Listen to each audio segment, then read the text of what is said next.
Deborah, can you hear us?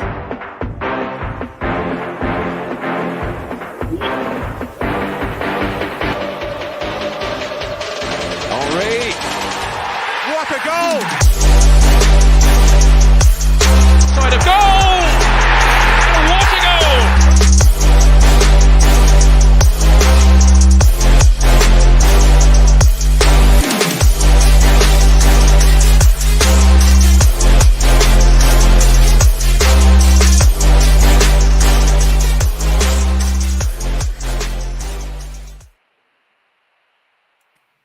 What's the crack? What's the bleeding story? Apologies. I had me hair and makeup to do before I come on this evening because I'm going to fucking wreck the place. So I says I might as well do it in style. You know what I mean? I'll link in a few minutes. And apologies, as I said, for being delayed.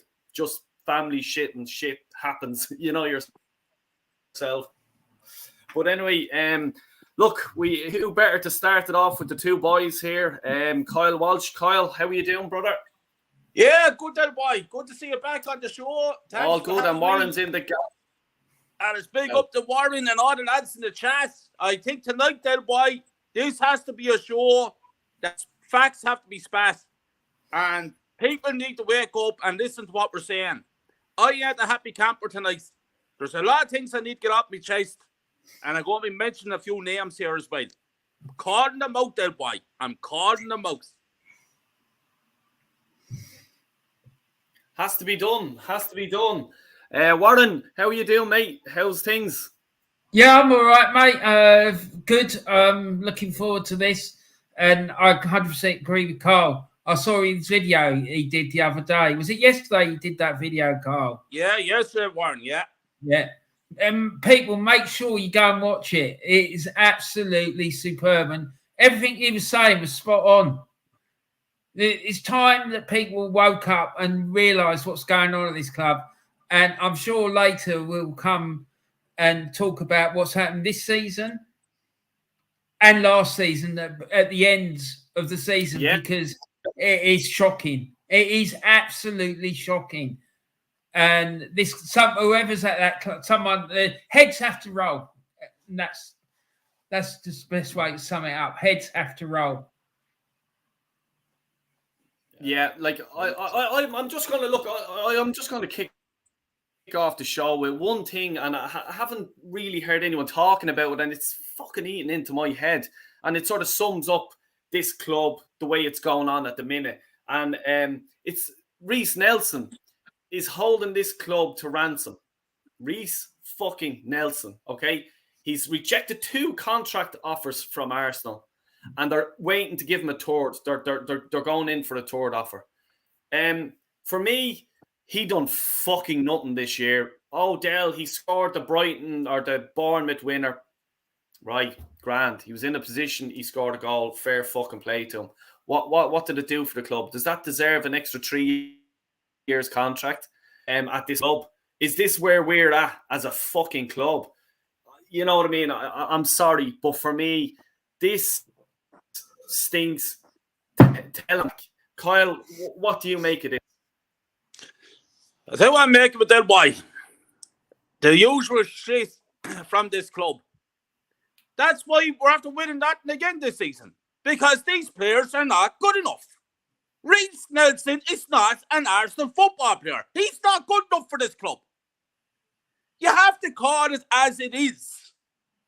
Lads are making... I'm at me listening about Reiss Nelson for the last few months. People are making him out to be some kind of legend. A legend! It's a disgrace, then, boy. That's the level our club is at. I always speak about standards. Standards have to be here. That's just an prime example of the standards at Arsenal Football Club. Having the likes of Reiss Nelson holding us to ransom for a bigger contract. Who the hell does he think he is? He's lucky to be able to get a few games with us, to wear the jersey. He's not good enough to wear the jersey. Out! Not good enough. And I say that's what I'm saying there, boy. This is going on for years, there, boy. We're after having average players getting huge contracts. And I name out 2 Two of the worst signings, for me, two of the worst signings of all time. Ozil, number one. That fella robbed our club. He robbed the living over our club. He wasn't good enough. People make him out to be a club legend. He ain't no club legend. And we have the likes of Shaka now saying his goodbyes. It's about time he said goodbye. 7 years too late. People picking him up saying he had a great season this year. He had half a decent season. When it all came down to when it mattered, Shaka was nowhere to be seen. He's after costing our club millions as well. He's after robbing their living over us. But that's the standard this club has at the moment. Average players on huge contracts.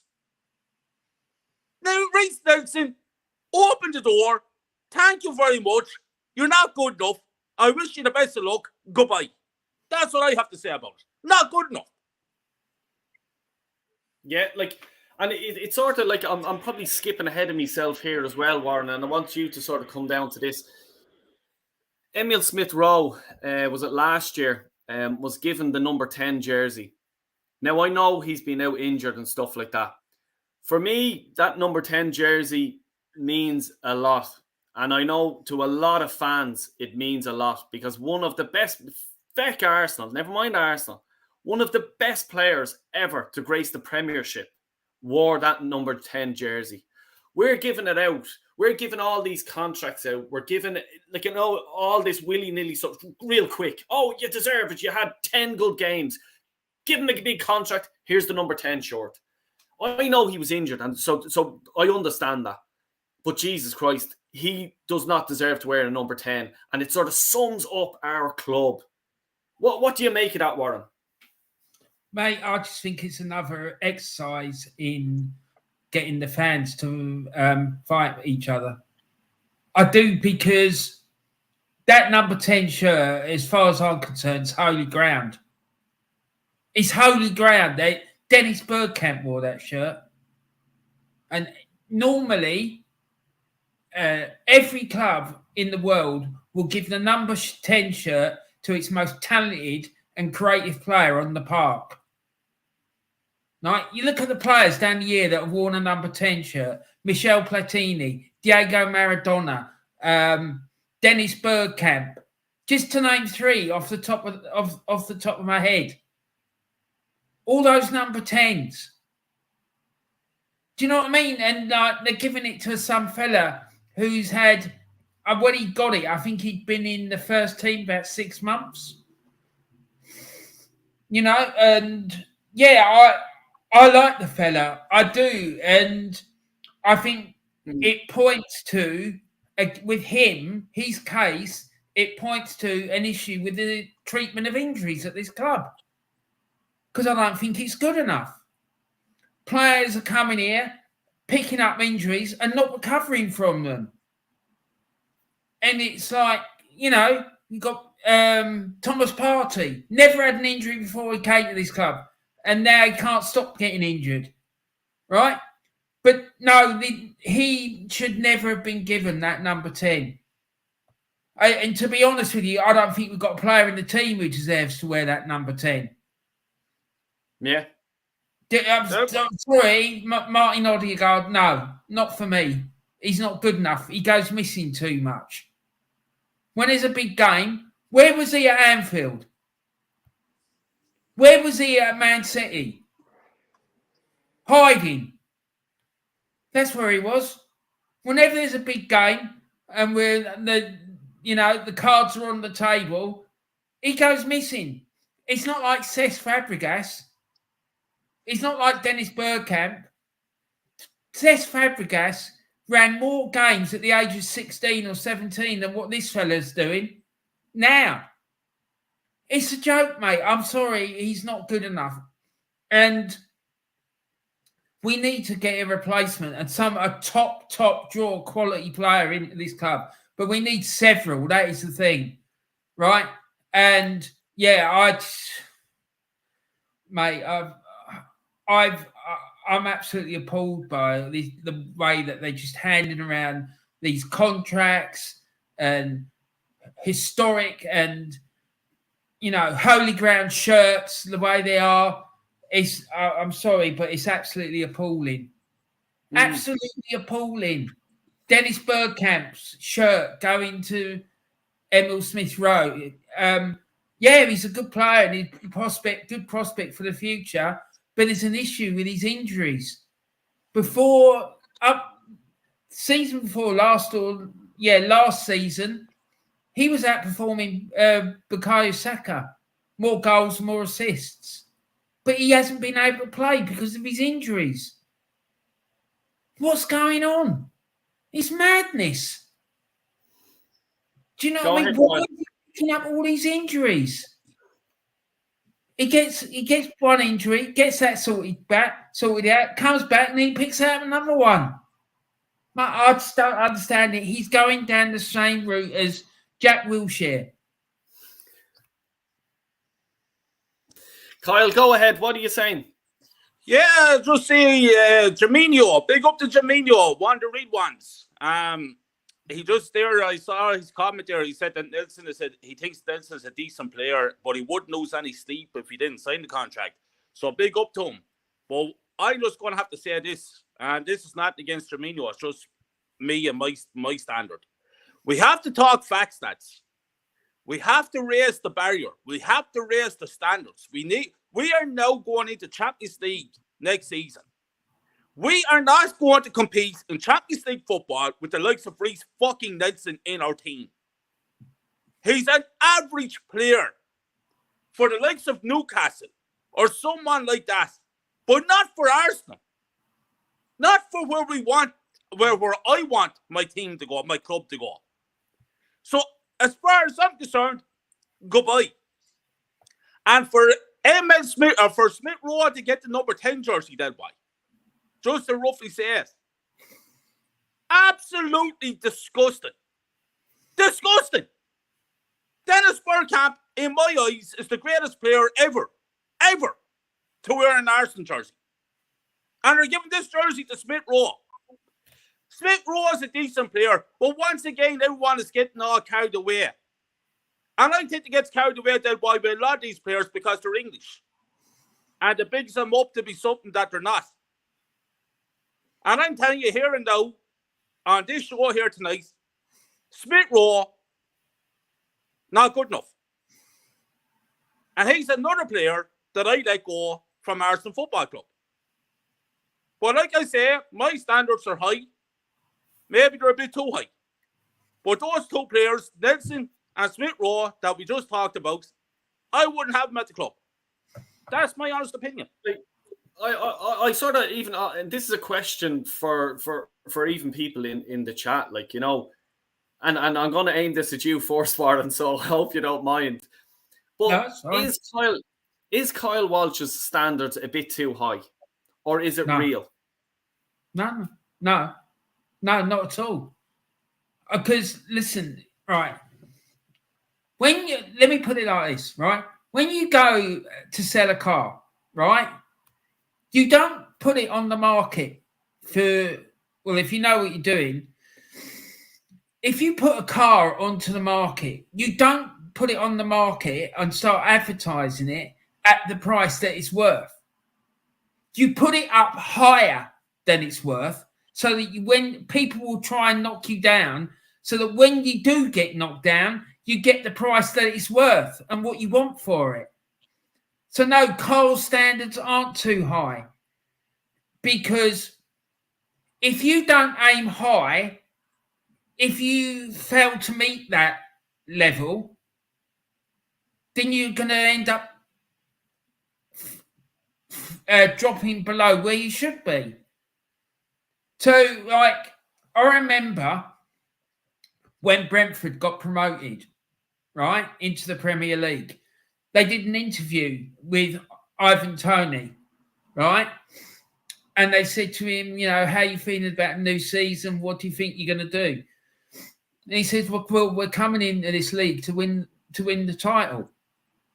That is the sort of standards that a professional footballer should have, wherever he's playing. People will say, well, it's not realistic for Brentford to go and win the league title. But what's the point of going onto a football field not wanting to compete and trying to win? Do you know? And this is the problem with this fan base. There's too many people in the Arsenal fan base who are quite happy to sit there and say it's been a success if we finish second or third or fourth or fifth or sixth. As long as this manager and all these people in positions of power in the club keep their jobs, they're going to be happy. They care more about the paid employees of this club, the likes of Edu, Vinay, Arteta, Garlic, and the two clowns that are behind me, than they do about the actual club and it achieving success. I've told you this before, Del. I couldn't believe it a few weeks ago when I heard a group of fans calling for a parade to give appreciation for finishing second. What is that all about? What other club in the world would have a parade for finishing second in the league? It's a shambles. So, no, I don't think Cole's standards are too high. I think there's a reason that there's issues with Emil Smith-Rowe. I think it's his injuries. And I think that there needs to be a root and branch investigation into every aspect of the running of this club, including the treatment of injuries, because it's shocking. Players' careers are being jeopardised because they can't treat injuries properly, and that is an absolute disgrace. These young fellas, coming into the club thinking they're going to have a successful career as a footballer, their chances are being ruined because we've got clowns at the club who don't know what they're doing. It's not good enough. Mate, if I had a young son, there is no way I'd let him sign for Arsenal. Not a chance in hell. And that really hurts me to say that, but I wouldn't. Because I know that he wouldn't get coached properly. They wouldn't look after him properly. The club's a shambles, top to bottom. The whole thing needs ripping up and starting all over. And the first thing I'd do is put David O'Leary at the top of it to sort it out. Because the man lives and breathes Arsenal Football Club. He is like Mr. Arsenal. Do you know what I mean? And he will get this club sorted out. Him and David Dean will sort this club out. I can tell you that now. But we need new owners, mate. That's the be all and end all, because they're the ones that are responsible for employing all these people. Sorry, I've gone on there. You see, that's why I want to say something here. I'm going to just sum it all up to you. We were fighting for the Premier League. We were 8 points clear a few weeks ago. Now we're 4 points behind Man City. And everybody is saying how invincible Man City are. We had this league title won, Del Boy. We blew it against Liverpool 2-0 up. Against West Ham 2-0 up. Getting beat 3-1 by Southampton in the Emirates Stadium. Are you joking me? Then we go out and we get destroyed by Man City and we get destroyed by Brighton. Now, let me tell you something. We were fighting to win the league. And that's what we done. Newcastle United are fighting to get a top 4 position. They're playing Brighton here tonight. I'm watching it here on Sky Sports. Who's winning? Newcastle. Who's getting the better of it? Newcastle. In Newcastle. We had the same fucking team in the Emirates Stadium last week. Who gave us a football lesson? That's the club that we were supporting. That's the standard. It's a joke, there, boy. And then you're talking about players like Smith Rowe and Nelson and these lads. Not good enough. They're all failures. They're been at the club for years and they've achieved nothing. And they'll achieve nothing again next season, and the season after, and the season after. So when does accountability come into place? No accountability. What do? We give big contracts for failure. Don't work on my watch. If I was over the club, I'd be telling the players, you're a failure, fuck off. It sort of started. I want to sort of go back there. I think Ryan actually put a comment in there, and I want to actually, if I can find it and talk at the same time, and I just did. I'm fucking great. But anyway, Ryan says we need to blend together to get our club back and everyone out. We need the fans included. Now, I agree with that 110%. I'm sure 90%, 99% of the chat in here will agree with what I'm going to say. You have the likes of AFTV, I mean, the YouTube channel of the club, you know, the executive boxes that they're in. I've seen it with my own eyes. That's where I just stand at every game that I go to, and I just get the Don Robbie. Is that what you're calling him? Seriously, you're fucking for real. Seriously, Don fucking Robbie. He's no fucking Don to me. You know what I mean? Of the Arsenal fan base. And that's when I get him and I ask the questions and stuff like that. That no one will bleed and ask him. You know what I mean? Because all the little fucking lapdogs are around them. The clowns that I'd fucking put them. The fucking idiots. Oh my God, it's Robbie. It's fucking him. It's him. It's her. It's the... Fuck off. Like, seriously, get the fuck out of our club with your loser mentality. You know what I mean? Like, I have now, like, coming up with my under-11s team that I'm managing. And I have a tournament coming up in a few weeks. And I've been training. I'm training them from now. We're after getting it sorted out, the tournament. And I'm getting them fit. And then I'm trying, like, you know, different formations. If we go 1-0 down, if we go 2-0 down, this is what we're going to do. Getting it into them. Because we want to win. Fucking 11 years of age. But this fan base... You'd want to be like, I don't know if you've ever been around the Emirates when these clowns are around. You'd swear it's fucking Jesus Christ walking around the place. Like, I wouldn't bow down to anyone like that, and I wouldn't expect anyone here to, and I'm sure that people wouldn't. But they're the fucking cancer in this club. The mentality that they have, and look at the fucking YouTube channel that they have, and your man driving around with a golf buggy. He hasn't a fucking clue about football. And he's asking them, oh, what's your favourite song? The best for me is, okay, oh, what's your favourite joke? If you walked into a room to like, you know, get talking to people, what would you say? No one walks into a fucking room, mate, and spits out a joke. Because first of all, you get fucking knocked out by fucking Del Boy Gunner, and you get fucked out the door by Kyle Walsh.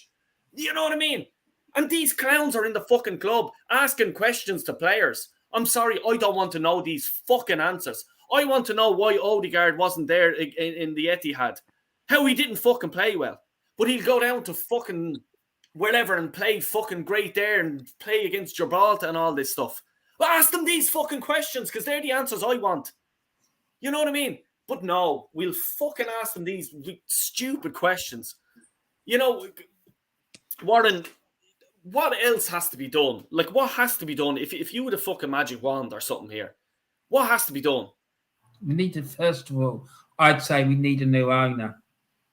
A new owner who's a megalomaniac, right? Not just any Tom, Dick or Harry, right? The thing with the Cronkies is that they give the money, right? You know, they've given him £500 million to spend, right? Which is grand, right? But what's not grand is the fact that they're just allowing them to run amok. They're not holding them to account. These clowns are getting away with murder, and no one's like pulling them up over it. Del Boy, I can guarantee you, if you had a fella out doing it on a job and he was doing a shit job, you'd be calling him to the office the next morning saying to him, look, George, what the fuck happened with that job you were doing yesterday? What went wrong?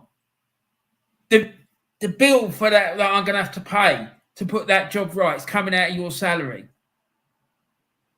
Do you know what I mean? These You got Edu paying $1.5 million to a team who got a fella who's leaving on a free transfer when we didn't need to do that. So what the hell is going on? Why are we paying clubs money to get players that are available on a free? It's just crazy. And that man cannot negotiate to save his life. So like I said, we need new owners, right?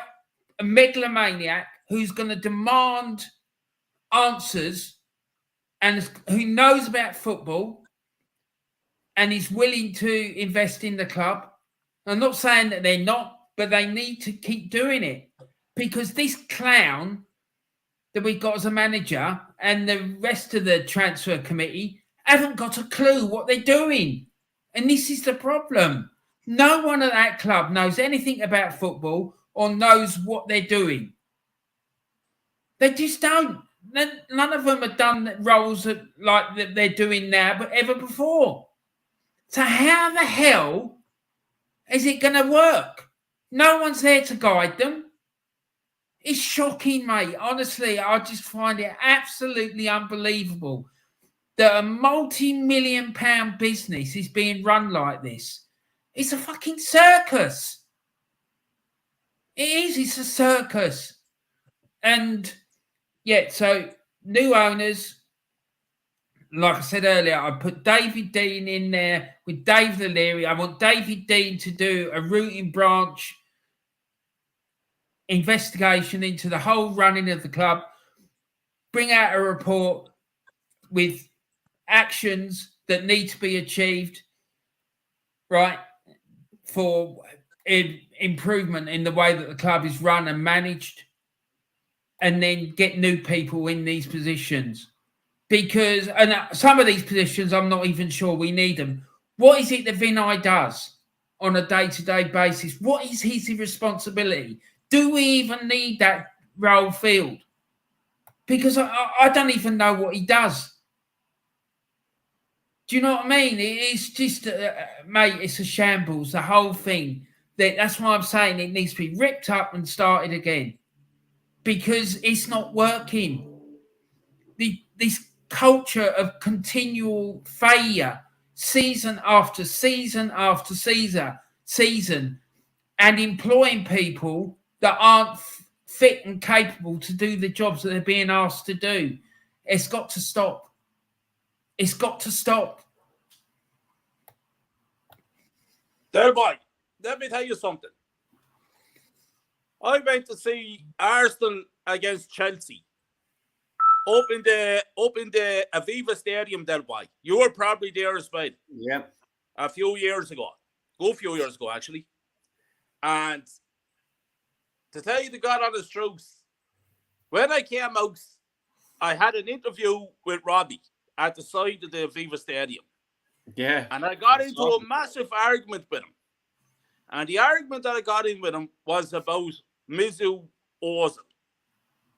And I told him my opinion about Ozil. And he listened. And he disagreed with me. And I said, Robbie, I said, you're talking crap. You know as well as I know that this man is a disgrace to our club. That interview was not put up on AFTV.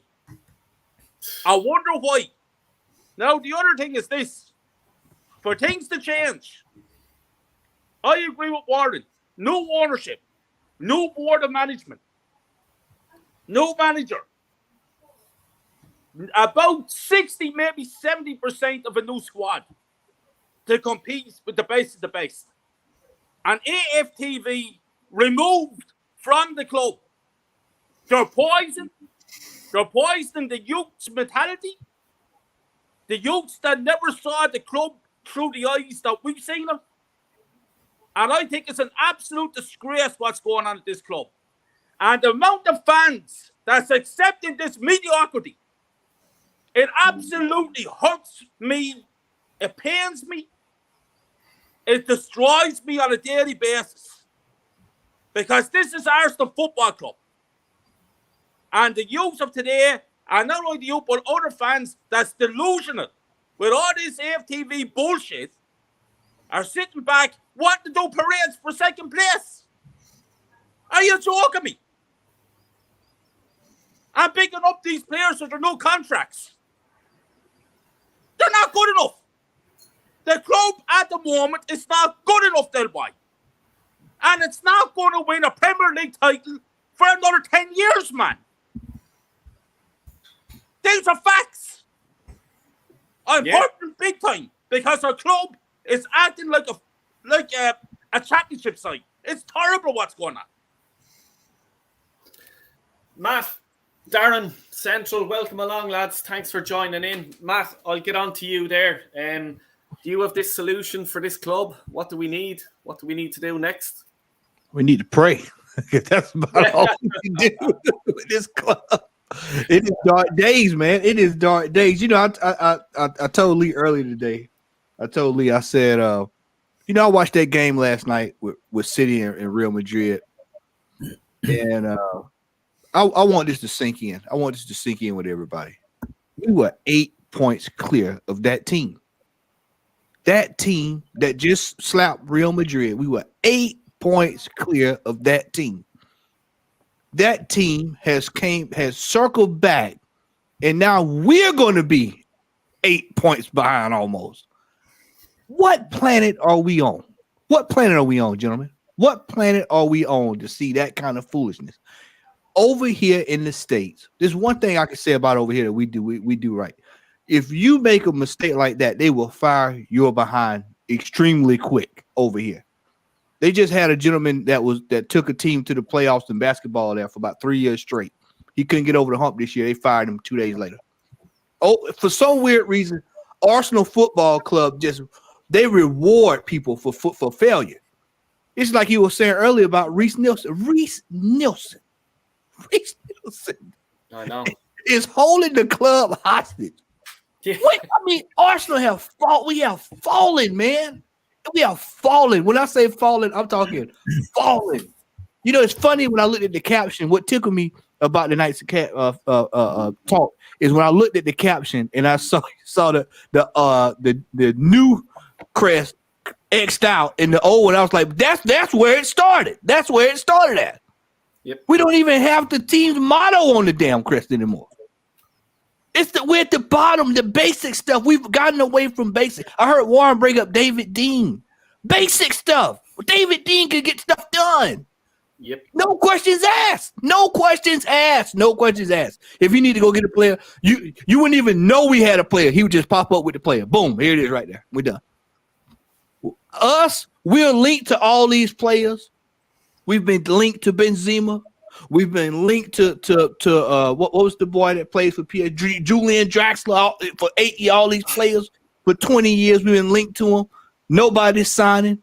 They've already started Declan Rice. People going to delirium this week about Declan Rice. He'll go sign for Manchester United for 4 years, and then we'll get some chap that plays in Madagascar, and they'll hype him up. That's how we operate. That's how Arsenal operates. The manager. Why we shouldn't even be talking about Mikel Arteta. We should be talking about who's the new manager coming in. 8 points clear. I had to sit on that. I have been sitting on this all week long. 8 points clear, Dale. We have sat here and let this team come back.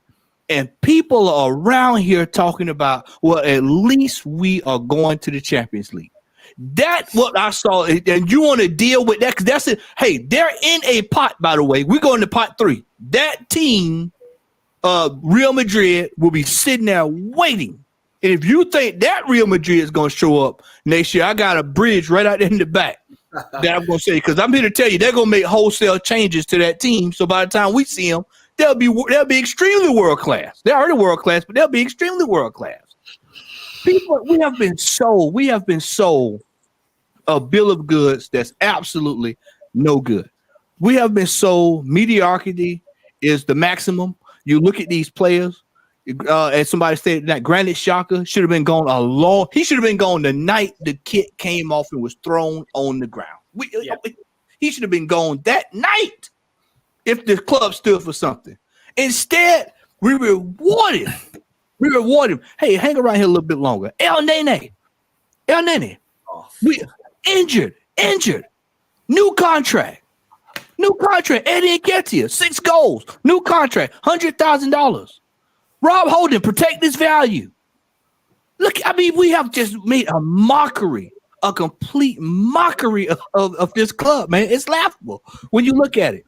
You would think that we're Boron Wood or somebody. Dagging red. That's the way we ran. You would think that we were what Coventry City used to be when they were about to go out of business. That's the way we run our club. We run our club just like that.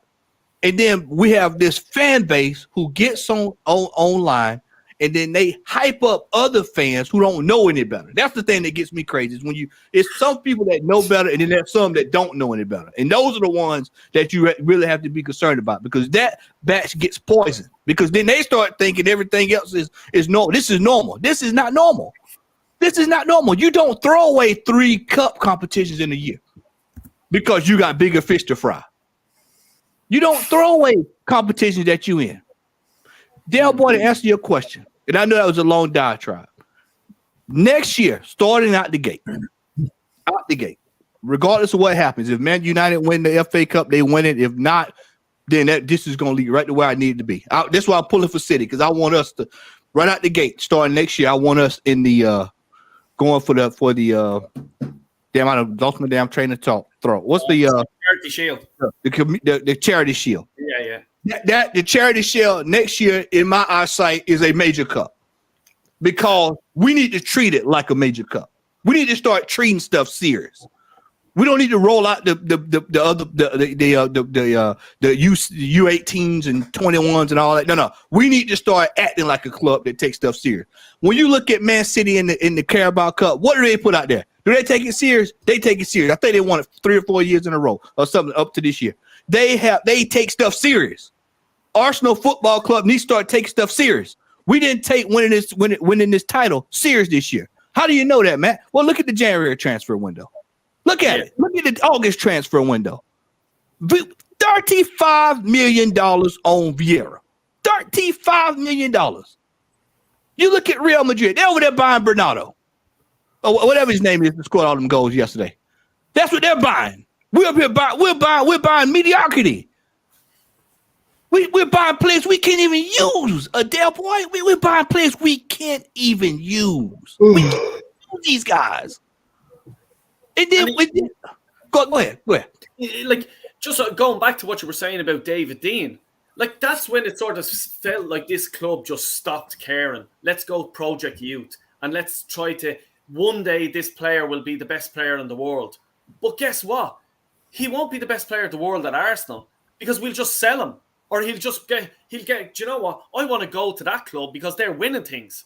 I'm a winner. Dale, you look back, because we've all seen it. This is the best thing about this panel, is we've all seen it. Is that you can go back and look, regardless of what you think about Arsene Wenger, especially his latter years. His early years, people were coming over here because Arsene Wenger had some. They could actually look across the pond and see what Arsene Wenger was doing and what he was putting together. You telling me you think somebody's sitting over there right now? Hey man, I've got to go join Mikel Arteta, man. They just ball 8 points on the league. We got to get over there and be a part of that. That project. That's the phase I need to get involved with. We had something that stood for something back in the day. We're a joke. Let me explain to y'all something. Now, and I hate to sound negative, I hate to be negative, but I'm a realist. I'm a Virgo. I am a realist. I'm about as real as it gets. Next year, we're going to get in that Champions League. Tell you what's going to happen. We're going to get in that Champions League next year. We're going to get put out so quick your head is going to spin. We're going to be right back in the Europa League. And then when we're in the Europa League, you know what's going to happen? All of these quote-unquote massive players that we're supposed to be linked to are going to start looking around saying, hell, I didn't sign up for this. Now guess what? You got a locker room problem.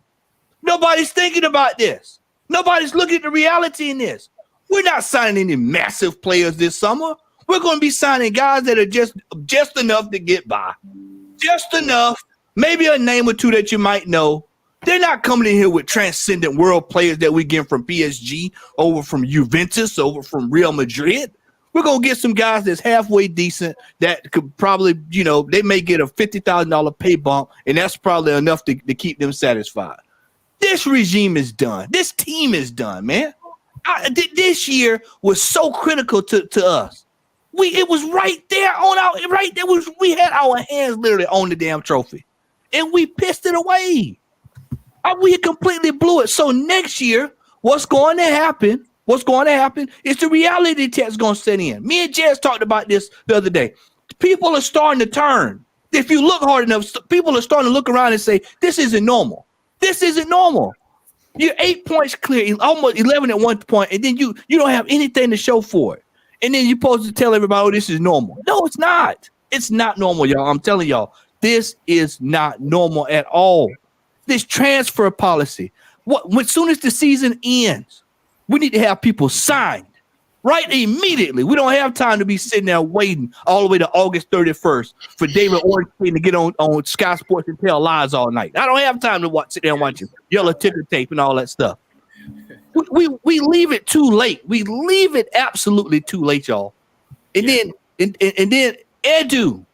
Kyle was on Edu. Back in January, you can just go over to my channel. I was raising hell about this transfer window. Why is it that this man cannot get a good player over the line? We should have had Cesado in this team. Well, guess what? Yesterday's price is not today's price. So guess what we got to do now if you want him? Overpay. You could have sold 2 or 3 of these players that's getting ready to walk for free. They told us lies. Vinay, Garlic, all these guys, they said we weren't going to let players run down contracts. We got 2 that's ran down contracts. Maitland-Niles, Reese Nielsen, and somebody told me the other day, we're running down contracts. Where are we going, gentlemen? Where are we going? It looks like we're in a car in neutral going down a hill into a brick wall. That's how I feel about this club.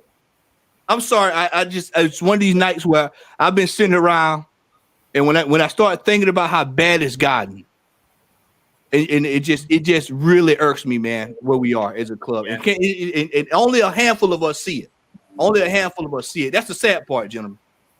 This is it. When Matt sort of touched on it there, Darren, and welcome along, and thanks for dropping in. For me, I don't think there's many Arsenal fans on our side of the fence anyway thought that the January transfer window was an absolute joke. And as Matt just says there, Casado, we were messing around with 70, 80 million.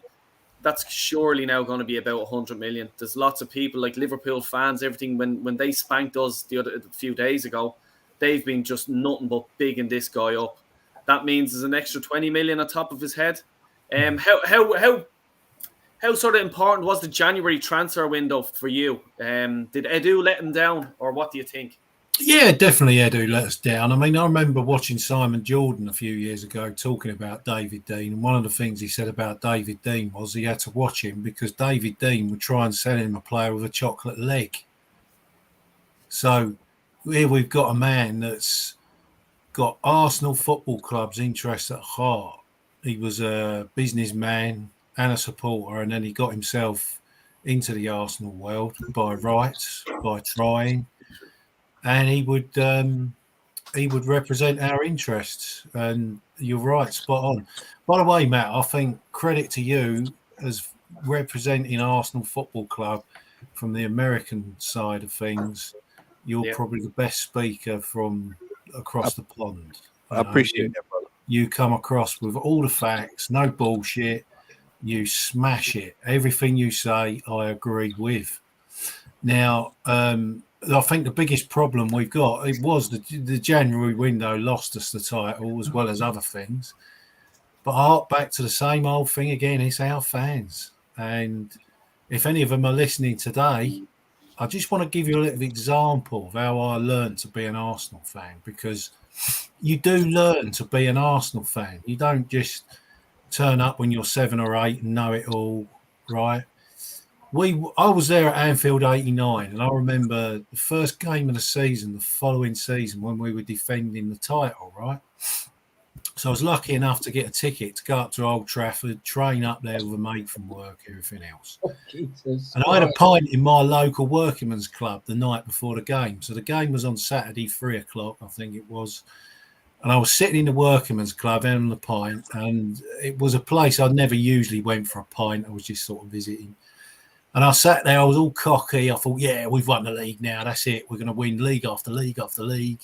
We're going to dominate. We'll win the league again this season. It'll be easy. And I listened to these two blokes chatting. One said to the other one, Arsenal get beat tomorrow. And I looked at them and thought, well, you're in West London, which is a Chelsea area. I bet you're Chelsea fans. I thought, wankers, jealous. Right? I did. I sat there and I thought, we're going to go to Old Trafford tomorrow. We're going to smash Man United out of the park. Right? Man United weren't anything special then, let me tell you. They were. It was just before they built up their. Michael Knighton, this chairman, bought the club or something. He turned up on the pitch. He started playing keep ball.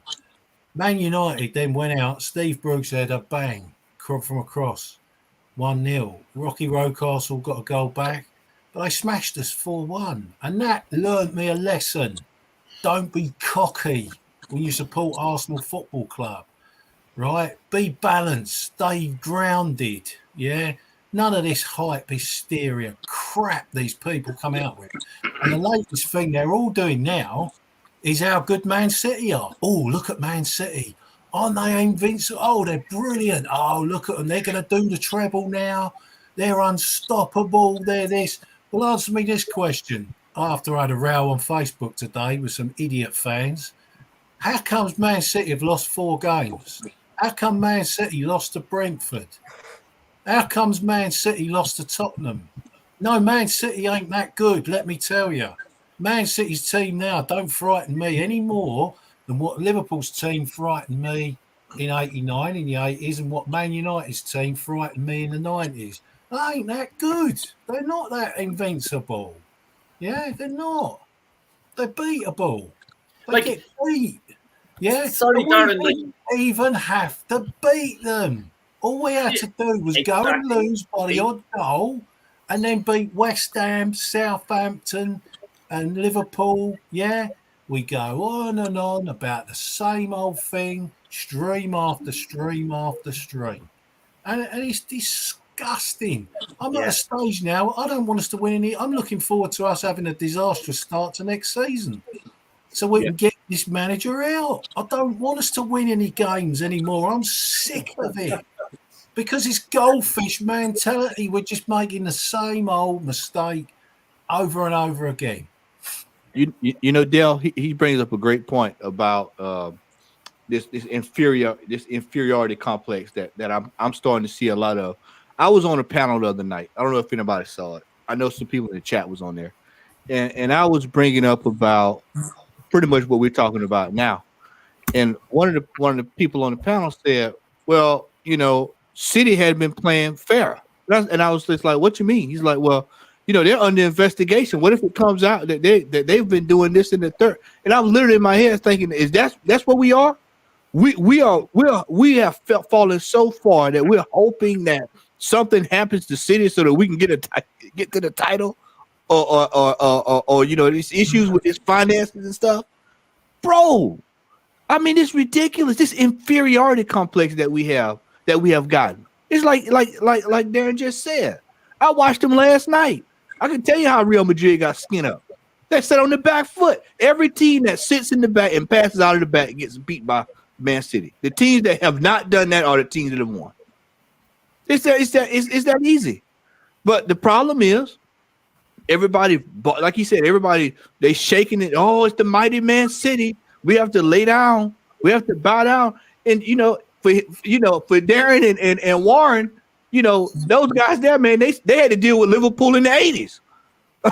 So they've seen an actual team, like a giant of a team. So, you know, no. This Man City thing, the problem with this is Arsenal fans are now looking for some solace to say, oh, well, this is why we lost. Well, we lost because they're a better team. They've got more. They can spend more money than we can. Well, okay, that's cool. We spent $500 million. So why aren't we competing with them? We spent $500 million. Fuck's sake. When you say it like that, like, but one thing I just want to say, and I've been saying this to my mates, let's say not Arsenal fans. Yeah, City, like, you know, they're brilliant and this and that. But I just said, well, we only have to play them twice. So what the fuck? Just win our other games or be competitive in our other games, and you don't need to worry about Man City, how good or bad they are. And as Darren said, they lost a few games already this season. They drew a few games. You know, so it's not just one team that you have to beat to win the league. You have to be consistently good throughout the league. Sorry, Warren, go. Do you want to jump in there? You know, I just wanted to say something. I remember back in the day, in about 1978, when Notts Forest came up, right? They'd won the second division, and then come up to the first division, as it was called then. They were going around beating teams 4s and 5s.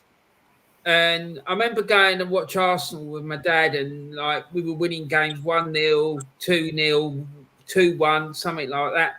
And I remember one day we were sat in the West Stand, and I was complaining at him. I said, "Why can't we go and thump a team 4 and 5 like Forest are, and go and win the league?" He said, "Listen, son." He said, "What do you think's going to happen? Arsenal win every game all season until we play Forest 1-0. And they go and win every game they play 5-0. And we go and play them, and we beat them twice. Who's going to win the league?" Do you know what I mean? This is it. Do you know what I mean? It doesn't matter how good the other team is. You just have to match what they do. And when you play them, you don't lose to them. And, you know, you play them at home, hopefully you beat them. And you go away, you get a point. Then you're champions. That's it. It's not.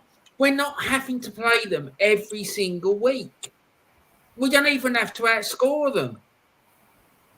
We just have to match or do better, which was what we were doing this season until, you know, we drew with West Ham, drew with Liverpool, threw games away against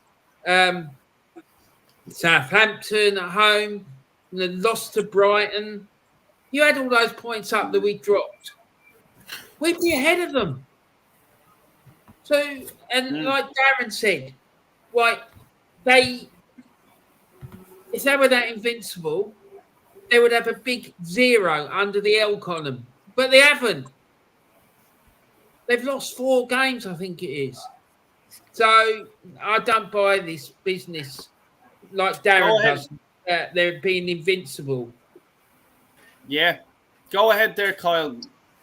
So it's like to say there, my first memory of Arsenal winning a trophy was against Liverpool in 1987. And then I went on and witnessed Arsenal lift the title up 5 times since then. 1989, 91, and then the Wenger years. Now, that's the standard that I'm always talking about, that way. But we have this Arsenal fan base that wants to put our club down and accept mediocrity. And the transfer windows and all this has been a joke over the amount of years now. The failure of this club happened about 7 years before Wenger actually left. I was calling for Wenger's head 7 years before he actually went, because I could see the club going downhill. And the amount of PR all started then. And it's still continuing to this day. This whole Emirates Stadium thing. Compete with the best in Europe. All lies, all bullshit. All about making fucking money. Now I'm going to say something here. I'm absolutely fuming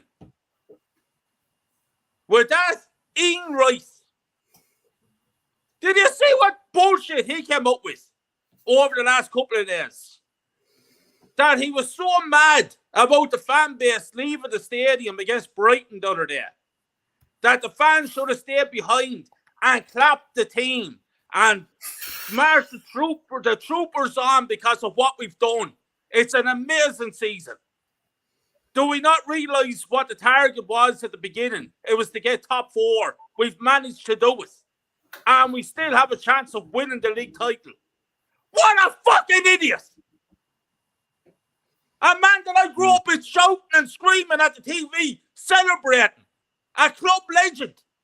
A magnificent footballer for Arsenal Football Club. And what does he do? He sells his soul. That's what he does. For the PR bullshit at Arsenal Football Club. That's a man that he should be coming out and telling the reality.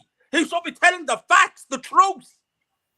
Instead, he's coming out with all this nonsense. That's our club for you, dead boy.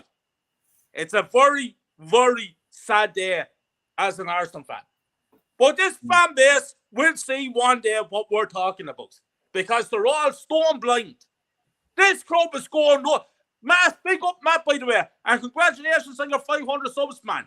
Appreciate it, brother. And I'll say this, Matt just said there a few minutes ago about the car going down, hitting neutral, going and hit a brick wall.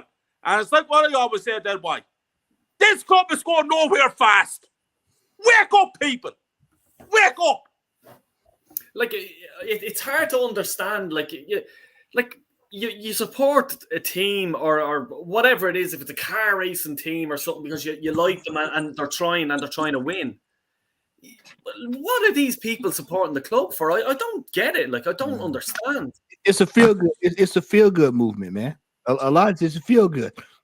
you all remember when it was time for the fans to go out and protest, Wenger, whatever. Man, I think they said like 7 people showed up or something, something. Yeah. Like You know what else I think it is as well, right? Is I think what happens, you had a bit of a sea change with the supporters when we went from Highbury to the Emirates. A lot of fans said, I'm not going to the Emirates, I don't like it, and they disappeared. Well, they were fans that a lot of them maintained the standards and were brutal and said, come on, we want to win things. And now I think a lot of these fans that are Arteta in and Edu in and they love it all, I don't think they can believe their luck that they might have season tickets, memberships. So they get to go to all the games. So they just don't really get the importance of supporting Arsenal enough. I think they're just delighted that they're getting in the ground to watch Arsenal play for, 20 games a season if they got a season ticket, or 15 games, 10 games if they got a membership and they're lucky enough to get a ticket, because now it is quite hard to get tickets on a silver membership because we have difficulty on silver memberships. And I actually think some of them they ain't been supporting Arsenal for very long. All of a sudden, they're getting in the ground and they think, it don't really matter if we lose. Well, what? Because I'm here.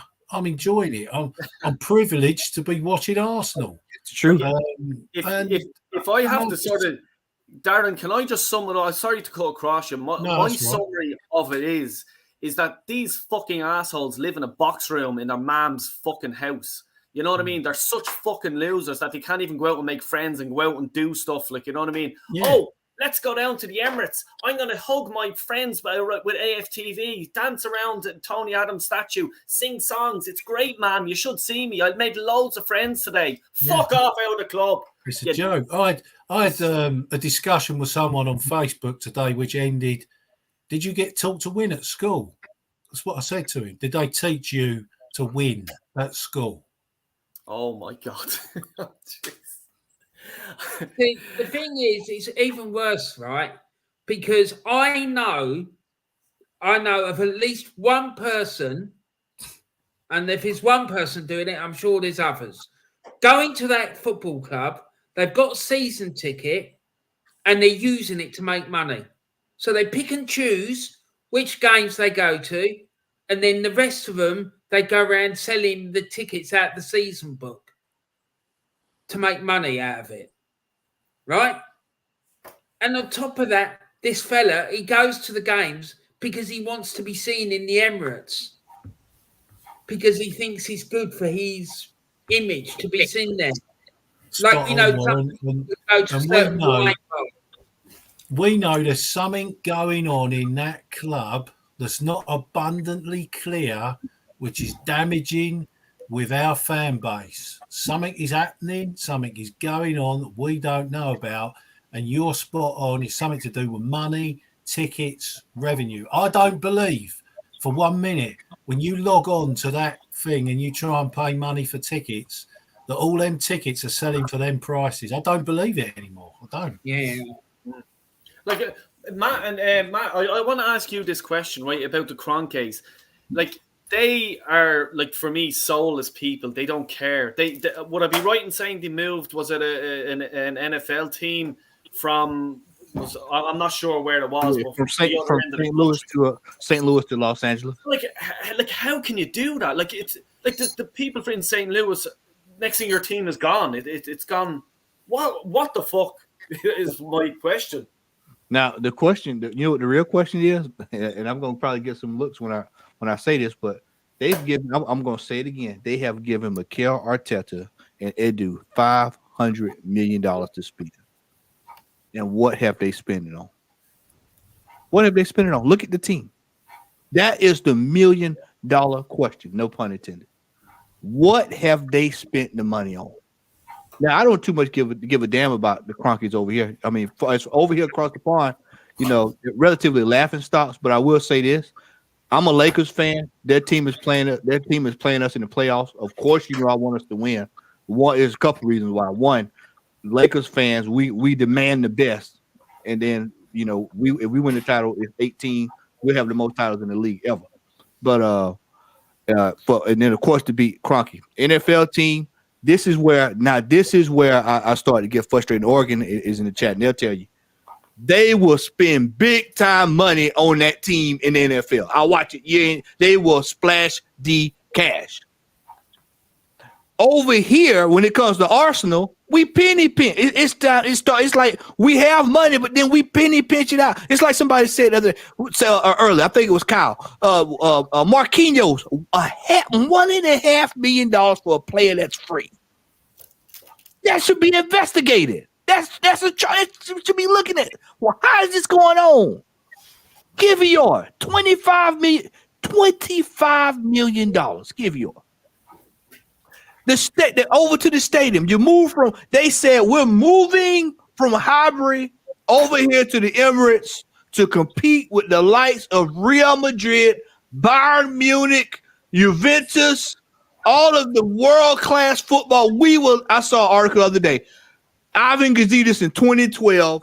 We are ready to compete. That was 10 years ago. But yet we're on a phase, Dale. We're on a phase. We're on a project now. 10 years ago, you told me we were ready to compete. I mean, now all of a sudden it's changed. It's flip-flop. Now we're reverting back. And then they're telling us, oh, well, now we've got a war chest. Well, we had a war chest last year. And what did it get us? This is why Northside, I don't know if y'all saw Northside and Judge yesterday. Northside was cooking yesterday. He's exactly right. We have the money. Where are we spending the money? Look at the players. Look at the players that we're buying. We're buying useless players that are no good to help us to get anything. You're telling me we couldn't go out in January and at least get a loan. We've been loaning for the last 4 years, y'all. We've been getting loans for the last 4 or 5 years. Something that we used to do. And you're telling me that we couldn't go anywhere in Europe and find a player that could get us at least just in case, break glass in case of an emergency. We have a player there just in case, just to cover ourselves in case something happens. Soon as Saliba went down, the season went down. Yeah. So but we got KVR. We've got the next Thiago Silva. We've got the next Maldini. He's coming from Poland. 25 million. That's what people were saying. Matt, you and Tony, you be so next. He's the next He's the I mean, this is where we are. So when you ask me as an American, you say, well, what about the Kroenkes? Quite frankly, I could give a damn about the Kroenkes, but I do know this much about them. They've gave Arteta $500 million to spend. And the fact that he can't get any massive players to get us over the line, world-class players, $500 million, you can say, like I said, we can say what we want to say about Arsene Wenger. I would have loved to have seen Arsene Wenger spend $500 million in 2 or 3 years. But you know, the questions have to be asked. What are Edu and Arteta doing with this money? Why are we buying players, these project players, these players that are not reaping what we need right now? I am convinced. I will go to the grave saying that had we went out and got 3 world class, or at least right on the cusp of world class players, we would be sitting here today celebrating, getting ready for a title. I'm convinced. You look at Kivior, right? He's a good example because that was the wrong player at the wrong time. You don't go and buy a future player in January. January window is the bolster. It's the support, right? Summer is the time to go and buy a youngster for the future so you can get in all the friendlies before the season starts, get himself a couple of 20-minute appearances as a sub, and gradually easing way into it with no pressure. But no, what does Edu and Arteta do? Go and buy Kivior, sling him in against Sporting Lisbon, and then he ducks as if he's in the middle of a battlefield when a cross comes in. Yeah. And then the other day, he ties his shoelace up like he's a 5-year-old turning up for his first day at primary school. Ridiculous. If we go out and we spend top dollar on players like Lukonga, Samuel Lukonga. They were glad we took him off there. $13 million, I think it was $30 million we spent on him. Look at the amounts of money we're spending on these players. And then they'll tell me, well, Matt, man, $15 million for Tielemans is too much. What? A player that's already that's at least sitting in the league, we have a body of work on. You telling me that's too much? You know, Dale, when you look at this thing, brother, when you look at this season for what it was, it's just like Darren just said. Your January transfer window is the most critical one if you're in the right position.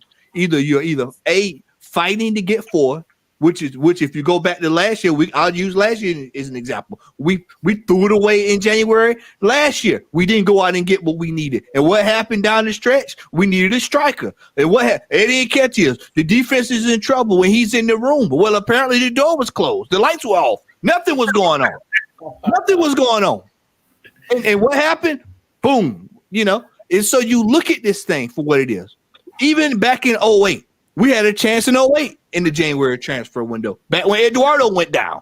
You know, Arsene Wenger would not go buy a striker, would not buy a striker in a defensive midfielder to save his life. And what we paid the price for it.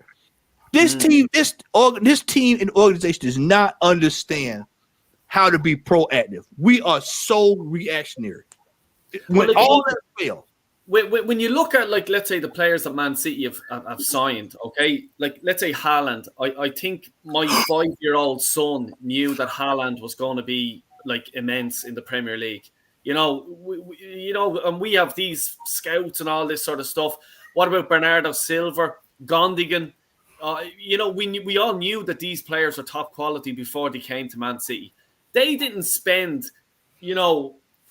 Look, he spent millions or whatever on them, but compared to the market, it wasn't exactly pulling trees up and trying to remortgage the fucking stadium. You know what I mean? They got them at fair enough prices. But we're going out, and as you just says there, and we'll say I call him Kiora because it's a fucking drink here, and you have to dilute it with fucking water. You know what I mean? That's what I'm calling him. You know what I mean? But this is what we're getting, and we're spending what was 25 million for them. Are you for real? And then you look at this week, fellas, and they said, well, now soccer, $300,000. We just went through this. We just went through this with Ozil. So what happens if this doesn't work out? We lock him in for 5 to 7 years, $300,000. What happens? We don't think this club doesn't learn. They don't learn from their mistakes, man. They don't learn. And then what happens is we end up having to foot the bill. What happens? Let's just play worst case scenario. We do get into a rough patch next year. 6-7 games in the hole. We switch the manager. Manager comes in. New manager comes in. Oh, soccer's not cutting it. We got to get rid of him. So now we got to pay him to leave. That's money. Now you back down that rabbit hole again. You know, when is the madness going to stop, y'all? I mean, you look at this. It's been going on for 3 or 4 years, y'all. Even sorry, I'll get you in now, Kyle. But what they're even going to do with Saka's contract is they're going to put in a buyout clause. And this just tells me that this club is done. We're not taking ourselves serious. Our best player, the star boy, everything like that. And we're putting in a fucking buyout clause of 120 odd million. That's all. That's all there. That's all they're putting in there. Don't quote me, but it's not. It's something that low for a superstar. If that was PSG, it'd be $500 million. Yeah, done. Yeah, that's what he well, wants. His team want that. Go ahead, Kyle. Yeah, that's the club for you, the nutshell. You know what I mean? This is not new. This is the club. Like, you take Kia War and take Kia War and Shaka, for example. Now, between those two players, there's 60 million on those two players alone. Like, I was looking at the gutter there yesterday. He said that Shaka started taking 71 million out of this club. Shaka! This is what I'm talking about the standards then. Now, Matt's was saying there about the team, about players, all that. I want to fucking say something. Because people are not saying it, but I'm going to say it. I'm looking at that team, that current team. The reason why we're at the field is because the players aren't good enough. Now I want to name out names that I don't want to see. Thank God Shaka's gone. I don't want to see Party. Party's finished. Blanconco. Kia War. Ben Weiss. Tommy Yasu. Shevchenko. Martinelli. Jesus. Eddie Nketiah. Jorginho. Rob Holding. Rob Holding. These fucking players are not good enough to compete to win any league title or any Champions League. You know, we're celebrating second place. Honorable parades that we're at to get Champions League football. Are you going into Champions League with the likes of Rob Holding and Kia War? Are you fucking joking me? That's where our club is, then why? And then we're on about Saka, giving him a £300,000 a week. We did the same with Aubameyang. Look what he done. We did the same with Ozil. What did he do? And I'll tell you something else now while I'm on the subject. Saka is a very, very good player. Is he world class then, why? No. He's not world class, my friend. Now that's what I'm saying. That's the standards. That's why this club is a fucking joke. It's a mess from top to bottom. We're not going to compete. We're not going to win any major trophies for years. Yeah, For you know, years. Kyle, I told on my fan cam this week. I told Lee, I said we're realistically we're 10 years away from where we need to be at because we're so far behind with players, and I don't think people really understand, Kyle, Dale, how serious when it comes to our personnel, player personnel, how bad it is. We've had so much dead wood in this team. There's probably about 9 or 10 players that's dead wood. So you got to rebuild. You got to rebuild your bench. Then you got to get world class players. We're way behind everybody else, man. Yeah, 100%. That's facts. That's facts, Matt. And that's something that's not being said enough. Yeah. I just want to get Central in here. You've been patient, and sorry, we're just bouncing and forward. How are you doing, mate? Thanks for dropping along. But what's your sort of take on it? Like, what needs to be done, or like, you know, with the war chest? And by the way, everyone, this war chest, I've been hearing this since I didn't have a fucking mustache and all this shit. Since I didn't have, so for me, I think the war chest. There's fucking water balloons in it. I think that's where we're attacking people with water balloons. You know? Anyway, next time you hear war chest, think of Del Boy and the water balloons. But what do you make? What are you saying about this? What needs to be done at the club? You know, it's just beyond a joke. Me? Oh yeah. I think, man, this war chest thing, I think that's a joke. There's rumors like Arsenal's going to spend like 200 million this summer. Nah, that's a lot of crap. You know, I can't looking forward for next season, man. I feel like it's a cycle, man. This cycle's been around since we moved to the Emirates. It's just like it's a lot of crap. You know, we got an FA Cup for the last 1 or 2, 3 years. Like that's our standard. Winning the FA Cup, no disrespect, it's a trophy, it's a trophy. But we haven't won the league almost. Next year is the 20th anniversary of the Invincibles. 20 years without winning the league. That is piss poor, man. And people like setting second as an achievement. It's not. It's like you got to win to be the best on the planet, or the best in the league in the country, or you're not good enough. Like Arsenal Fan TV or AF TV, whatever they're called, they're just like, I don't know, man. They're the biggest problems, man. They're setting crap, man. It's just like Don Robbie. How is he the fuck is the Don? He's not the Don. What is he the leader? Is he the godfather of a mafia of family? No, he's not. He's just. They don't give a shit about getting the fans having their opinions. They just want a bunch of divs out there, like want fourth as a trophy. They're setting fourth as a trophy. It's like the old Arsene Wenger, who's winning trophies between 98 to 2004, like in the late 90s, mid 2000s. He'll never say fourth is a trophy. It's not. How qualifying in a competition is not a trophy. A trophy is a trophy. Holding the cup. I got a medal around your neck. That's a trophy. Like they better spend a lot of money this summer, man. They better be. I gotta tell you about Arteta, man. If we're not in the same position as this season, like in the title race, if we're about 6th or 7th or 8th, crash out of the Champions League in the group stage, or really crash out of Europe, not like getting into the Europa League if we finish third in our group. Crashed out of the League Cup in the early rounds. He needs to go, man. This is getting ridiculous. 4 years without winning the trophy. That's like, really? We're going to that. That's our standard. Like, we're like 4 years without a trophy, man. That's not good enough for Arsenal. If that was Real Madrid or Bayern Munich or PSG, like 4 years without winning a trophy, that's a sackable offense. You got to. It's win now. It's win or bust, man. Why do you think Real Madrid is successful? Why do you think PSG, even though they haven't won a European trophy yet, they're sacking managers left, right, and center because it's about winning. They're going to set that. They're going to set that French manager. Was it Clément Gontier? He's not. He ain't doing shit, man, at PSG, man, because they only got him because he won a league title with Lille.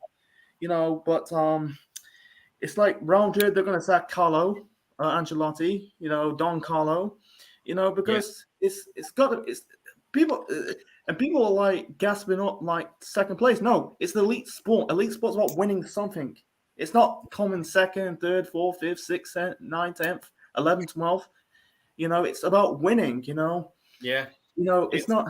It's just like, like go and ask like an elite sportsman in different, whether it's in football, whether it's in American football or basketball, or whether.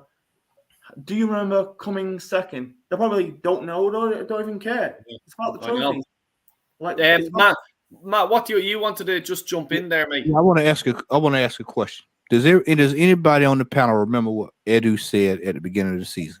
What did he say? Does anybody remember? That Warren laughing because he knows. Warren. What did he say? I know what he said. What did he say? What did he say, Del Boy? What did he say? He says now it's time to. Sorry, go on. Go ahead, there, boy. Yeah, now it's time to compete or something, isn't it? And it's time to win. And he said it was time to win and compete. We're supposed to be winning this year. This is why I say a lot of the buck stops with him. Yeah. This man said he wanted to compete. Well, we're here in May. I'm looking at the track record. I'm looking, Warren. I don't see any wins. I don't see anything. I don't see any silverware. I don't see it. As Jez would say, hey, one of y'all over there can go down to the stadium and tell me if you can find a 4th place trophy. Let me know if you see it. Let me see if you see a Champions League trophy. I don't see it. I don't see it. The buck stops with this gentleman. The buck stops with him. The man clearly. Go ahead, Kyle. Arteta also said that he was going to bring the Champions League title to the Emirates Stadium within 3 years. Yeah, he sure did. But see, this is where I love all y'all, because you have to keep a record of accountability. Yeah. And this is why I love everybody on this panel, because you have to bring we're getting to the point now. This is so foolish that we actually have a track record to keep up with now, that you could just roll out a sheet of paper and say, okay, well, you said this year. And so now, like Kyle just said, I forgot about that. He did say in 3 years, a Champions League. Well, now we just qualified for it now. So I got, I'm trying to figure out, well, hell, man, what were you doing the last few years? 8th, 5th, and 5th. 8th, 5th, and 5th. And then this year, Darren was saying it earlier this year. He was saying, nobody else might not heard him, but I heard exactly what he said.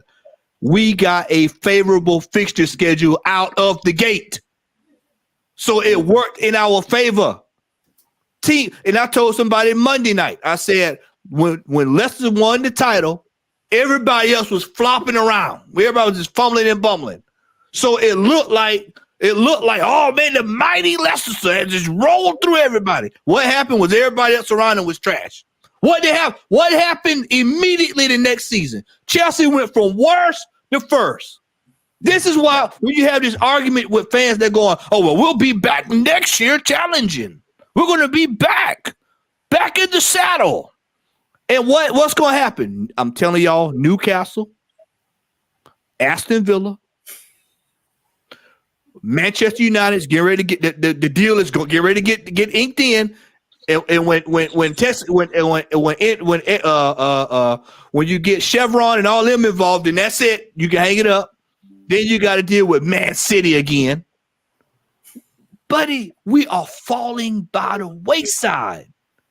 We're becoming irrelevant. I hate to say that. I don't like to throw that out there too often, but our club is starting to become irrelevant. Is on the way to becoming irrelevant. We'll be around. We'll be around. I'll tell you what. God rest his soul. Chick. I told Chick this one time. God rest his soul. I told Chick Arsenal is on the way to becoming what Newcastle used to be.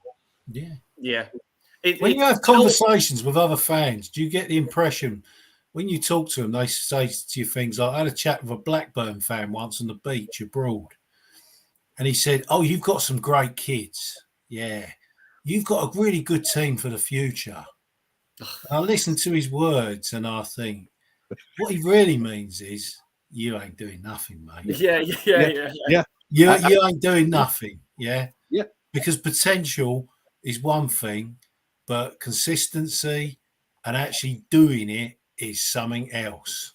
Yeah, do you know what it's like? It's like you're the little kid, okay? And the old elder people are talking and you just try to butt in on the football conversation and they just go, you rub your head and just go, yeah, it's okay, son, yeah. You all right, yeah. No, I want to be towering over them, knocking them out. You know what I mean? That's what I'm fucking talking about. But we are every, let's say if they're a Liverpool supporter, Man United, Man City, we're their second favourite team. Yeah. But hold on a minute. News just in. We're not fucking anymore because it's Brighton. So we're after going down to the third fucking favourite team of these fuckers. You know? Look in the chat. I had to watch the game, but it's 4-1. The same Brighton team that just slapped us to the floor on Sunday is getting rolled over 4-1 against the team we just beat. That told you Arsenal, man. Jesus Christ, man. I think if Man City are so untouchable, how did Leicester go there and win 3-1 at the Etihad when they won the league? How? They had Brendan Rodgers. Tottenham go to Man City and give them a game and win 3-2 in games and knock them out the Champions League semi-final. Come on, wakey, Arsenal fans. Even Tottenham did Man City over 2 legs in the Champions League semi-final. Let me tell you something, Matt. I was just saying earlier before you came on the show, I was watching the Brighton Newcastle game. Newcastle, I was just saying, I was making the point, Newcastle fighting for top 4. Yep. They're kicking Brighton off the field.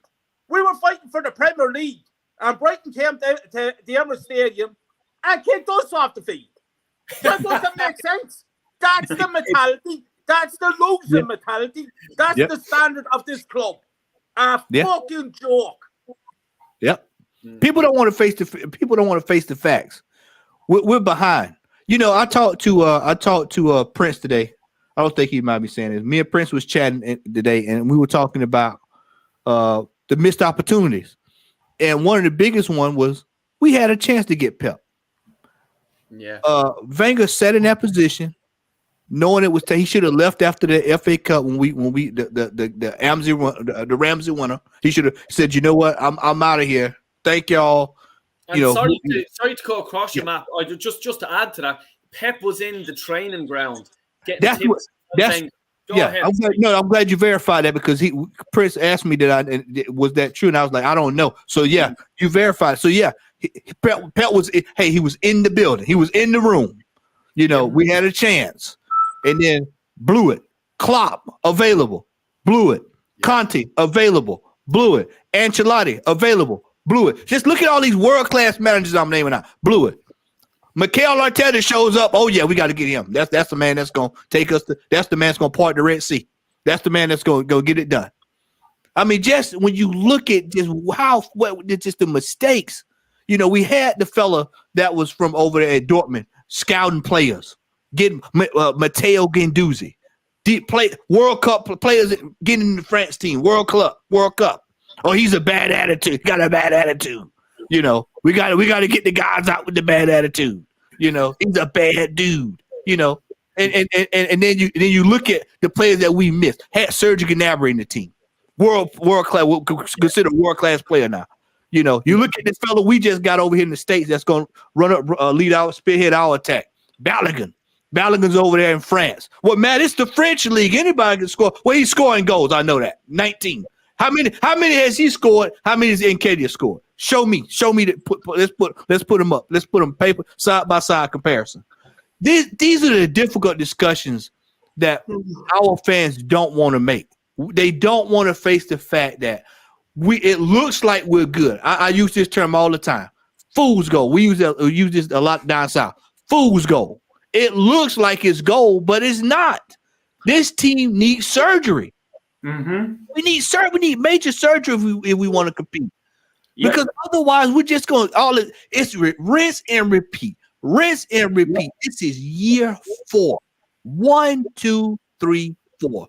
They told me the first year Arteta came, well, hey, wait until May. Okay, well, I waited till May. I didn't see anything. Well, wait till next year. Okay, well, we'll go next year. Well, wait till the year after that. Okay, now we're on year 4. Well, now it's wait to the Champions League. All I'm going to hear is what's going to happen next year. Well, it's our first year back in the Champions League. We hadn't been there in 5 years, so we got to get accustomed to getting back to getting our butt whooped again. 10-2 to Bayern Munich.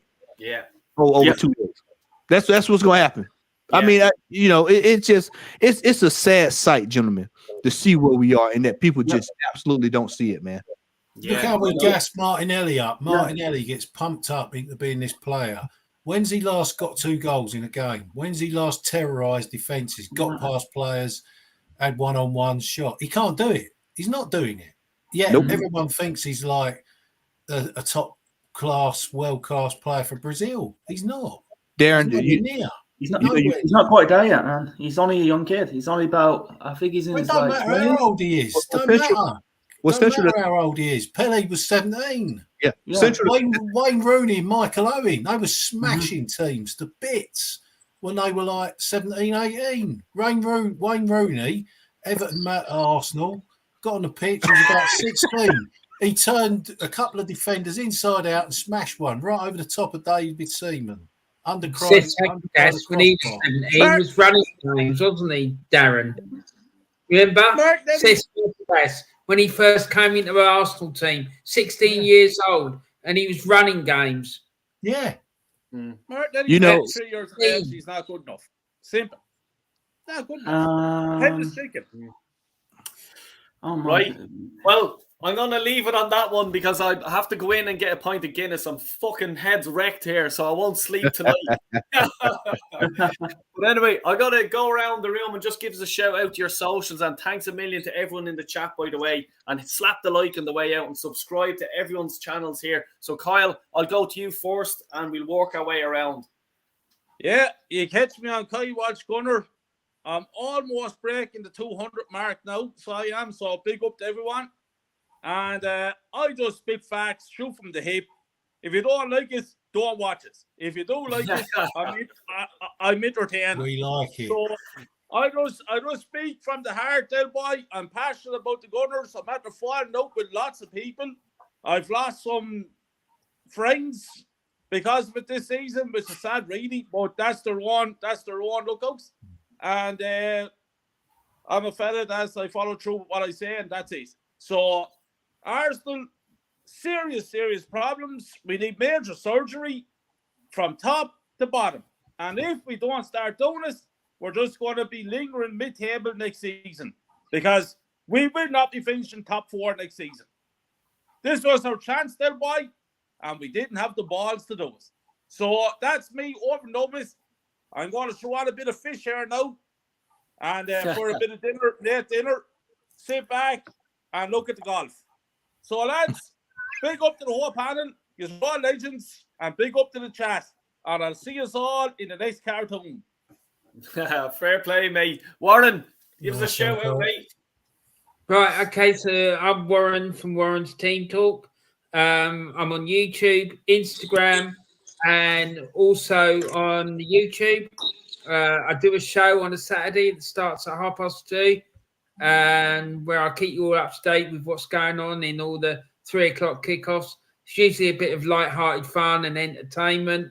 And, you know, guys, we need to wake up as a fan base, and we need to unite and get these clowns out of our club once and for all, because until we do, nothing is going to change. All right. And as the top man who's below me said the other day, this club is a roving door of chaos. Well, that's what he said, wasn't it? Yeah, it is. Roving door catastrophe at the moment. That's it. Revolving door of catastrophe. And it's 100% spot on. It is.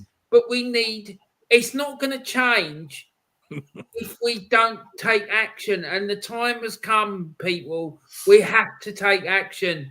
Like, we can't allow this to keep going on. It is just ridiculous. These people are stealing a living out of the club. Millions and millions of pounds worth of money is just being wasted week after week after week. And it's just not good enough. This club, honestly, it frightens me, the amount of potential that it's got, because we could be at the very, very top of the top table in the world of world football, but we're languishing in the what do you call it? The kitchen, the bowels of a like downtown chip shop. So that's what we're doing. It's just ridiculous. It needs to stop, and we need to get real, and we need to start taking action, because if we don't, we are going to keep falling further and further and further behind.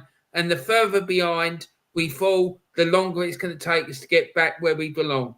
So that's it. That's my little ending over and done with, mate. Darren, when is your bleeding streams? When is your show starting, mate? Thanks, Del Boy. Thanks, Warren. Thanks, Central Man. Thanks, Matt. All great legends, good Arsenal fans. Great to talk to you, and the great Carl as well. Darren Sullivan 49 on Instagram. I'll put a few videos up with some tunes sometimes. I've got some poetic justice about them. You know, I'll see Adam in the chat here is saying Fabregas had everybody around him. He did have good players around him, Adam, but also he did do it on his own, because when you examine what he did, he got into the Arsenal team at 16. And I saw him nutmeg Vieira on the halfway line. We beat Juventus 2-0. The bloke he would stand out on a football pitch of 22 players. I saw him score from the halfway line against Tottenham. Literally, we'd just scored, then he just went and done it again. And he was that good. Barcelona bought him off us. And Barcelona were the best team in them times, and won European Champions League trophies. And then Fabregas won the World Cup for Spain. He put the ball in for the player, I forget who it was, another midfielder to slot it in. Make no mistake about it, Fabregas was world class, which is something we do not have in our squad at the moment at owner level, board level, management level, player level. None of these levels we're talking about are world class. And what we all need to do as a fan base is try and be nice. I know it's hard. It's hard not swearing at people and getting angry. What we need to do is have sensible, measured conversations to try and change minds. It's so difficult because people have been brought up on a diet of top 4 trophy. Well, guess what? That trophy has only got one place, and that's the bin. So keep the faith, keep talking to fans, keep trying to persuade, keep going. Thank you. Fair play, Darren. Facts as usual. Matt, please give us a shout out to your channel, brother. Gentlemen, it's always a blast, man, to be on these panels with you all, good like-minded brethren. And as Darren stated, you know, when you're on panels, some people you have to realize. I was telling somebody in the chat earlier. Sometimes when you're on some of these panels, it's some people you know what battle to fight, and you know when to fight it and when not to fight it. Yeah. But you can find me at the Southern Gooner. I just recently did some work with Tony Gunner Claude. We'll be doing this. This will be fun. We'll be doing a weekly transfer show right after the season starts. So we're gonna keep a ledger of the foolishness this year, so that we can refer back to it next season. And also, I'm on Monday nights with DWTT, a little bit lighthearted show where we talk Arsenal as well. And as Darren stated, Fabregas was ripping it up at 16. I think he put the pass in for Henry in the Bernabeu. I mean, you just don't do that kind of stuff at 16. And Odegaard is not world class, people. Let me just go ahead and put that out there now. He's not world class. So, I don't know where that came from, where people started all of a sudden thinking Odegaard was world class, man. If he was world class, Madrid would have never let him go. Yeah, exactly. Yeah. Central, do you want to give a shout out to your channel, brother? Okay, you can follow me at Central Man Network on YouTube. My channel, I'm on 349 subscribers, and I'm gonna do some cheap plug. The start of next season, in September, I'm gonna do some actually next month I'm gonna start doing bringing back the transfer rumor show. I haven't really done that almost a year. I should have done it this past January, but I kind of forgot. But and also in the start of September, I'm going to do some. There's a new show I'm going to do. It's called I'm doing some rugby talk about rugby, and September I'm going to do some watch-alongs of the 2023 Rugby World Cup in France. Can't wait. It's as for football, we got a week and a half until the season ends. It's just like thank fuck. It's been, it's really sad. And I'm gonna say once, I'm gonna say it again, I'm gonna say it many more times. This was our great chance to win the league, because the only reason why we're in that position, because Liverpool, I don't know what happened to Liverpool, man. Because last year they thought they're gonna win the quadruple. I think losing to Real Madrid kind of broke them. We had the chance to capitalize, and we bottled it, but I can't looking forward for next season, man. We don't know. I can't predict the future, man. I think our future is now bleaked. I'm tired of this. We have to look for the future. We've been waiting it for the last 17 years, man. It's like, how many years until we're looking forward for the future, until we win titles, we'll being the best of the best. Central, I'm going to get in my DeLorean now, and I'm going to go and find out what the story is. So I'll let you all know on the next stream, okay? So I better wrap it up before Guinness gets too warm to drink. Thanks a million to the panel who have come on tonight. Absolute legends. I always think I'm going insane. I think, what the fuck are you thinking, Del Boy? People are telling you you're mad. You're challenging for the title, for the leagues. No, thank God these people beside me and you guys in the chat keep me sane. Love yous all. So yeah, until the Forest game, the fan call-in show. I'll see you all then. Take care. And as I always say, God bless you all and take care.